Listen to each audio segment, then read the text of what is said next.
Shalom Bapak Ibu yang terkasih, hari ini kita akan melakukan devotion. Sebelum itu mari kita berdoa.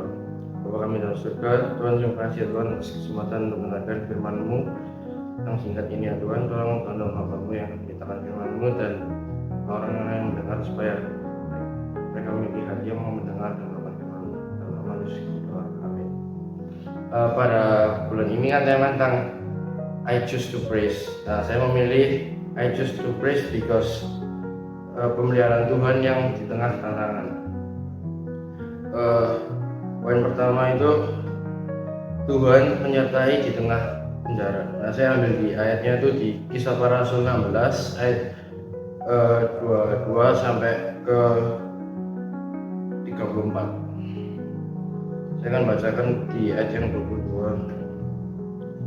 Juga orang banyak bangkit menentang mereka, lalu pembesar-pembesar kota itu menyuruh mengoyakkan pakaian dari tubuh mereka dan mendera mereka. Setelah mereka berkali-kali didera, mereka dilemparkan ke dalam penjara. Kepala penjara memerintahkan untuk menjaga mereka dengan sungguh-sungguh. Nah, di ayat ini tuh Paulus dan Silas itu sedang memerintahkan di Filipia, namun dia ditangkap oleh tentara Roma. Nah, mereka ini difitnah, diserang, dipukuli dan dipenjarakan. Namun mereka itu tidak pernah menyerah, karena Tuhan itu yang memberikan mereka kekuatan. Dan mereka itu tidak juga membalas perbuatan penjaga atau Roma itu. Nah, jadi di dalam kehidupan kita, walaupun sulit ataupun dicaci maki ataupun dihina, kita tuh tidak boleh membalas. Nah, di poin yang kedua itu kuasa puji-pujian dan iman kepada Tuhan. Di ayat 6, Kisah Para Rasul 16 ayat 25. Tapi kira-kira tengah malam Paulus dan Silas berdoa dan menyanyikan puji-pujian kepada Allah. Dan orang-orang hukuman lain mendengar mereka. Nah, di sini ketika mereka disiksa walaupun dipenjarakan, mereka tetap muji-muji nama Tuhan gitu. Dan mereka itu jadi teladan iman yang mengingatkan kita bahwa puji-pujian itu memiliki kekuatan yang besar. Dan ketika mereka berfokus pada Tuhan dan kuasanya itu, iman kita diperteguhkan dan hadirat Tuhan itu menjadi nyata di dalam hidup kita. Jadi di dalam walaupun keadaan sulit, kita tuh harus tetap memuji-muji Tuhan di dalam keadaan apapun. Nah, di poin yang ketiga itu Tuhan bertindak dengan caranya yang ajaib. Di Kisah Para Rasul 16 ayat 26.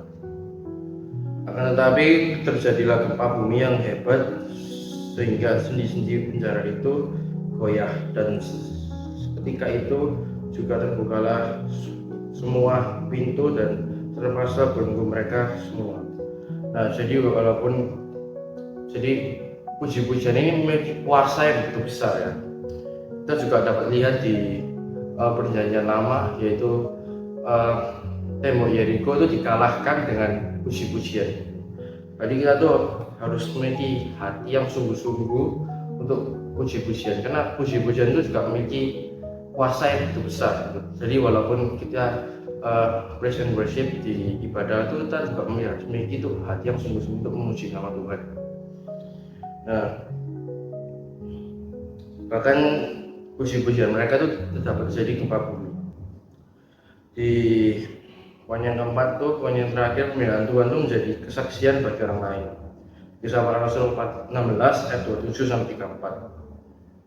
Ketika penahanan penjara itu terjaga dari tidurnya dan melihat pintu-pintu penjara terbuka, ia mengunus pedangnya hendak membunuh diri, karena ia menyangka bahwa orang-orang hukuman itu telah melarikan diri. Tetapi Paulus berseru dengan suara nyaring, katanya, "Jangan celakakan dirimu, sebab kami semuanya masih ada di sini." Kepala penjara itu menyuruh membawa suluh, lalu berlari masuk, dan dengan gemetar tersungkurlah ia di depan Paulus dan Silas. Ia mengantarkan mereka keluar sambil berkata, "Tuan, apakah yang harus aku berbuat supaya aku selamat?" Jawab mereka, "Percayalah kepada Tuhan Yesus Kristus yang engkau akan selamat, engkau dan seisi rumahmu." Lalu mereka memberitakan firman Tuhan kepadanya dan kepada seluruh orang yang ada di rumahnya. Pada jam itu juga kepala penjara itu membawa mereka dan membasuh bilur mereka. Ketika itu juga ia dan keluarganya memberikan diri dibaptis. Lalu ia membawa mereka ke rumahnya dan menghidangkan makanan kepada mereka. Dan ia sangat bergembira bahwa ia dan seisi rumahnya telah menjadi percaya kepada Allah. Jadi dalam kesulitan kita itu kita juga harus dapat bisa menjadi berkat bagi orang lain. Melihat iman Paulus dan Silas serta kuasa Tuhan yang dinyatakan, kepala penjara dan keluarganya itu bertobat dan menerima Kristus. Itu kita juga harus dijagai Tuhan, jadi saksi yang kuat bagi orang lain. Saya pilih contoh itu Fanny J. Crosby. Dia itu lahir di Amerika dan dia itu lahir pada tanggal 24 Maret 1800 di New York. Dia ini dulu di usianya yang 6 minggu itu mengalami infeksi mata gitu. Nah setelah itu dia itu dibawa ke dokter oleh orang tuanya, lalu ada kesalahan teknis oleh dokter sehingga ia buta. Nah lalu ayahnya pun meninggal. Namun bagi Fanny J. Crosby ini kebutaan dia ini adalah anugerah yang membawa dia itu lebih dekat dengan Tuhan. Dia menciptakan lagu itu hampir 8.000 lebih dan dia itu mengatakan kalau dia ini lebih ingin buta daripada dia itu dapat melihat, karena belum tentu dia dapat melihat itu dapat memuliakan nama Tuhan. Jadi dalam kekurangan kita itu kita juga dapat memuliakan nama Tuhan.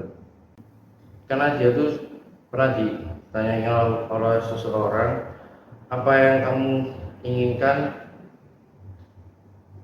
dalam hidupmu, dan dia itu bilang, aku lebih ingin buta karena ketika aku dapat melihat di surga, pertama kali yang kulihat itu adalah Tuhan. Jadi kita tuh dapat belajar bahwa kita itu dalam segala hal itu kita juga harus dapat mengucap syukur kepada Tuhan. Nah dalam kebutaan dia itu kita juga bisa melihat bahwa dia itu merasakan pemeliharaan Tuhan. Salah satu lagunya itu To God to be the glory, itu dia menyatakan bahwa ada sukacita di dalam Kristus. Nah sebagai penutup, jadi pemeliharaan Tuhan itu dapat kita rasakan bila kita tuh mengenal Tuhan dan dekat dengan Tuhan. Jadi pemeliharaan Tuhan itu dapat nyata di dalam kehidupan kita kalau kita dekat dan mengenal Tuhan. Dan sekian devotion pada hari ini. Mari kita berdoa. Bapa dalam surga, Tuhan, terima kasih Tuhan atas firman-Mu yang telah Kau berikan ya Tuhan. Tuhan, tolong kami supaya kami selalu bersyukur dalam segala keadaan. Dan terima kasih juga Tuhan atas pemeliharaan-Mu ya Tuhan. Tuhan juga berikan kami hati untuk mau mengenal-Mu dan mau dekat dengan Engkau Tuhan, supaya kita juga dapat merasakan pemeliharaan-Mu ya Tuhan. Dalam nama Yesus kami doa dan ucap syukur.